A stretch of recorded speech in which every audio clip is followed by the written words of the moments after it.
Welcome to my new blog. आप सभी को नए साल की ढेर सारी शुभकामनाएं। और मैं नए साल में पहुंच गई हूँ।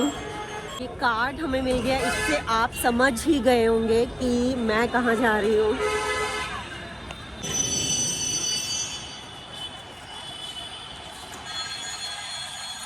चंडीगढ़ शताब्दी एक्सप्रेस प्लेटफॉर्म क्रमांक 2 पर है।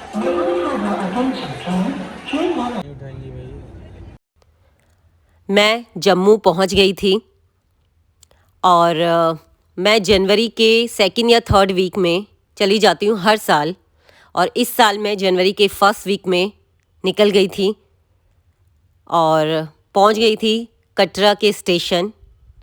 वैसे तो मैं वंदे भारत ट्रेन करती हूँ, बट इस साल मैंने उत्तर संपर्क क्रांति की, जिसे हम थर्ड एसी की थी। तो हम कटरा पहुंच गए थे और कटरा पहुंचते ही एक गुड वाइब्स आ जाती है जैसे ही कटरा पहुंचते हैं। तो ये था कटरा का रेलवे स्टेशन। और जैसे ही हम स्टेशन से बाहर निकले तो हमने एक रूम बुक किया फ्रेश होने के लिए। फ्रेश हुए और फिर उसके बाद खाना खाया। खाने में ये सब था और हमने मंगाई थी थाली। और थाली जो थी वो 2 लोगों के लिए इनफ थी, एक थाली। और फिर हम खाना खा के निकल गए अपना RFID कार्ड बनाने के लिए, जो यहाँ बनता है। ये एंट्री गेट है RFID कार्ड बनाने के लिए। और फिर हम अपना कार्ड लेके दर्शन के लिए निकल गए। ये है कटरा की मार्केट। और यहाँ से हमें ऑटो मिल जाते हैं। ये सब ऑटो लगे होते हैं द्वार के लिए, लेकिन थोड़ा सा हाई बोलते हैं। ये 3, कोई कह रहा था 300, कोई 350। बट हम इससे थोड़ा सा आगे निकले तो हमें 200 में मिल गया था, तो हम द्वार के लिए निकल गए। ये है माता वैष्णो देवी का द्वार। और ये है, यहाँ से आते हैं 2 रास्ते। एक ये जाता है नया रास्ता, ये देखिए ये नया रास्ता है, और ये है पुराना रास्ता। तो इस साल मैंने नया रास्ता लिया, नए रास्ते से निकले और फिर ये बाण गंगा में थोड़ा सा पानी लिया और फिर आगे की ओर निकल गए। और यहाँ से व्यू कुछ इस तरह से था। ये व्यू देखिए, नीचे से बादल लगे हुए थे अभी। और ये बाण गंगा पॉइंट है, ये आगे से आ रही है बाण गंगा, तो ये पॉइंट बना रखा है। और फिर आगे हम नए रास्ते से निकल गए।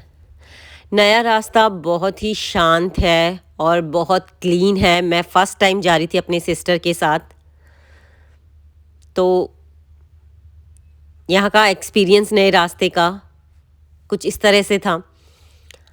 और ये जो मंदिर मुझे चोटी पे हर साल दिखता है, वैसा कई वैसा इस तरह से था। और ये रास्ता भवन का रास्ता यहाँ से जा रहा है। और यहाँ पे चेकिंग होती है, कोई भी आप सामान लेके जा रहे हैं सब चेक होता है। ये चेकिंग पॉइंट बना रखा है पूरा। और इसके बाद हम आगे बढ़े तो लेडीज़ का कुछ ग्रुप था, वो ढोल पे डांस कर रहा था। फिर आगे बढ़े तो इस रास्ते में ये गेंदे के बहुत सारे फूल थे। ये पूरा जाल से बंद करा हुआ था कि कोई तोड़े ना।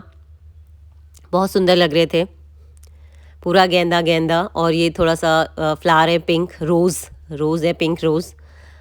और ये आगे भी गेंदे के पूरे फ्लावर्स लगे हुए थे और आगे तक ये देखिए, बहुत अच्छा लग रहा था। और ये रास्ता इस तरह से कुछ बहुत साफ। यहाँ घोड़े अलाउड नहीं है इस नए रास्ते से, वो पुराने रास्ते से जाते हैं। और पूरा क्लीन है ये रास्ता। पैदल जो यात्रा कर रहा है उसके लिए ये रास्ता गुड है, क्योंकि यहाँ घोड़े नहीं चलते हैं। आप आराम से यात्रा कर सकते हैं। और फिर आती है नवग्रह वाटिका, और ये कुछ इस तरह से बनी हुई है। आप थोड़ी देर रेस्ट कर सकते हैं। यहाँ से सीढ़ियाँ ऊपर जाने के लिए हैं, तो आप इस रास्ते से भी निकल सकते हैं सीढ़ियों से। और पूरी वाटिका की तरह ही है नवग्रह वाटिका तो, और पूरी अच्छी बनी हुई है, बहुत सुंदर सी। और यहाँ से दिख रहा था, थोड़ा आगे गए तो अर्धकुंवारी, बहुत छोटा सा, हमें और बहुत चलना था। ये देखिए, और आगे पहुँचे तो लंगर पॉइंट है ये, और बहुत सुंदर बना रखा है लंगर पॉइंट भी, बहुत अच्छा, बहुत सुंदर लग रहा था। लेकिन मैं लंगर नहीं लेती हूँ, तो मैं आगे बढ़ी और मैंने लिया एक समोसा और कॉफ़ी, और हल्का फुल्का खा के फिर आगे बढ़े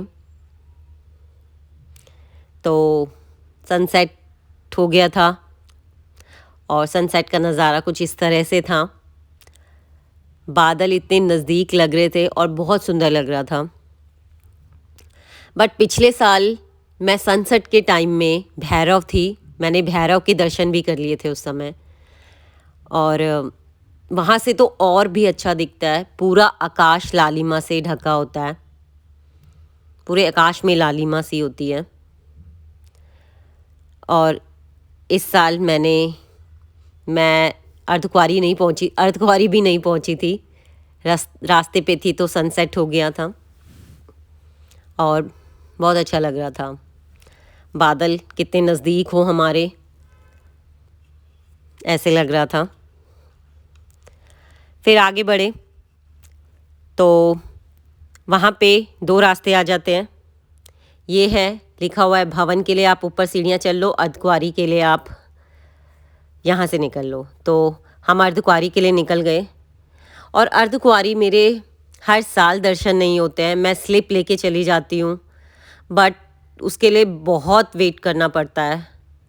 आप लगा लो एक दिन पूरा वेट करना पड़ता है। स्लिप लेके हम चले गए थे और फिर भवन के लिए आगे बढ़े तो 2.75 किलोमीटर रह गया था, और हम बस दरबार में पहुंच ही गए थे। और हर साल एक अलग फीलिंग होती है, बहुत गुड फीलिंग होती है। और दरबार में पहुंचे, दर्शन किए, फिर हमने थोड़ा हल्का फुल्का खाया, पिज़्ज़ा, राज कचौड़ी हल्का लिया और भैरव की हट्टी के लिए निकल गए। ये भैरव के लिए। माता के दर्शन करने के बाद अब हम भैरव के दर्शन करने जा रहे हैं। नेक्स्ट डे हमारी ट्रेन मिस हो गई थी, हमारी ट्रेन कैंसिल हो गई थी। तो क्योंकि आने वाली तो हमने कंफर्म करवा ली थी, लेकिन हमने वेट किया तो वो रेलवे से ही कैंसिल हो गई थी। तो हमने यहाँ से कटरा से लक्ष्मी हॉलीडे बस की और निकल गए। और ये यहाँ पे थोड़ी देर रुकी, हल्का फुल्का मैंने खाया। ये हिमाचल के रास्ते पे रुकी थी, और फिर हम बस में बैठे, और बस कुछ इस तरह से है लक्ष्मी हॉलीडे की। अंदर से वॉल्वो बस है, सिटिंग के लिए अलग है, अगर आप आराम से लेट के जाना चाहते हैं अलग है, और इनके प्राइजेस भी अलग हैं। बस फिर हम बैठे और घर के लिए निकल गए। इसके साथ ही आपको मेरा व्लॉग पसंद आए तो लाइक सब्सक्राइब ज़रूर करिएगा। जल्द ही मिलती हूँ नए व्लॉग के साथ।